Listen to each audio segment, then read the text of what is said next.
Hey, what's going on guys? Today we're going to be counting down the top 10 LEGO Star Wars MOCs up to date with 2018. I have done this list 3 times in the past, so if you think I leave out any MOCs, it might just be because it is in another list, which I will link all of them in the description. But as always, this list is my opinion, so let me know what you would change if anything in the comments. But now that's out the way, let's get into this. So starting this list off, we have the Dreadnought. This uses 2 different colours, grey and a murky green colour, which looks really cool. I like how simple the guns are. Normally they use a few tiny pieces, whereas these only use 1 piece and they look good too. I like the look of the bridge as well. I like how the smooth pieces are over the top of the ones with the grooves in them. But moving into number 9, we have the MOCs Elise Spaceport. It has the Slave 1, which I'm pretty sure is custom. It has guns pointed out to like a little stall thing, and we can see Boba Fett inside. Here is the MOCs Elise Cantina. There is the band in the corner and we can see Luke in there too. There's a couple of Landspeeders which I think are sets, but I'm not 100% sure. But moving into number 8, we have all the Star Wars films. So episode 1, The Phantom Menace, is down here. They all have a cool little sticker letting you know which episode it is. But there are 2 mini pod racers which look really well built. Next is episode 2, Attack of the Clones. It looks like this is set where the droids are made. There's also R2-D2 flying at the back too. Moving on to episode 3, Revenge of the Sith. This is filled with translucent red studs and the dark rocks. It looks like Obi-Wan and Anakin are fighting in the middle as well. Episode 4, A New Hope. This has a mini Millennium Falcon and Han Solo shooting a few stormtroopers. Next is episode 5, The Empire Strikes Back. This has Yoda's hut and some trees. There's Yoda, Luke and R2-D2 in there too. Episode 6, Return of the Jedi, has Darth Vader walking away from his shuttle Tydirium and the stormtroopers all lined up on both sides. Now here's episode 7, The Force Awakens. It looks like Kylo Ren is about to kill Han Solo. Second to last now is The Last Jedi. This has a Luke training Rey. This was probably built before The Last Jedi sets came out because it has a custom Luke, but he does look pretty cool. Finally, we have Rogue One at the top. Chirrut Imwu is taking on loads of stormtroopers. Moving into number 7 now, we have R5-D4. R2 next to him is the UCS set from a while ago, and it looks like R5 has the same style as him. The head is completely different though, it has loads of different colours at the bottom. I like the colours on the entire body as well, it's a mix between red, white and blue. But coming in at number 6 we have the Carbon Freeze Chamber.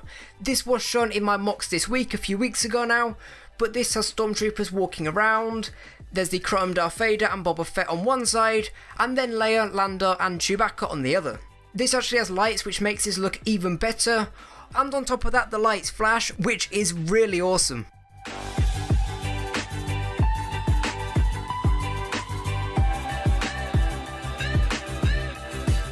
Moving into number 5 we have Scarif.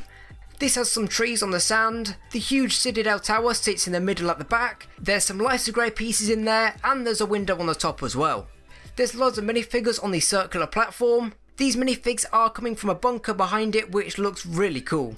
But coming into number 4 we have the X-Wing. Normally we see them in this bright white colour, but this one is dull grey which I actually like. There's the guns on the end of all the wings, the cockpit has a few controls and the chair looks pretty cool too. There's a custom made R2-D2 which is a lot bigger than the minifigure is, and this is a pretty huge MOC. But moving into number 3 we have the UCS Landspeeder. This was on LEGO Ideas and actually got 10,000 supporters, but wasn't approved to become a set, which is kind of understandable, but it would have been a pretty cool set. The shape is good, the front is rounded, and has the little gaps in it which carries on into the sides. This has 3 windshields which all have to be separate because there's not actually a big enough piece for that. But the chairs are all black and there are a few controls in there too. The back looks really cool, there are the 3 booster things which are rounded as well. And the underneath is neat too. Next at number 2 is the TIE Silencer. This looked awesome. The wings look really cool. I like the pieces used in it because in between them there are the little gaps. The middle of the ship is built at an angle which makes the exact middle higher than everything else. The back has red lights in it to make it glow. The cockpit has detailing inside as well. Finally moving into number 1 we have the Ewing, and this is absolutely insane. If this was a set then it would definitely be in the running for one of the best sets ever made. The wings move out which looks awesome. The wings use the same style as the TIE Silencer with the pieces that have the groove when they're put together. Doors can move up and on the sides as well. So that's the top 10 LEGO Star Wars MOC up to date in 2018 in my opinion, so be sure to let me know what you would change if anything in the comments down below.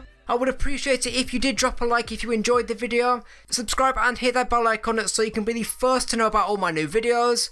But other than that, thanks for watching, I'll see you in the next one.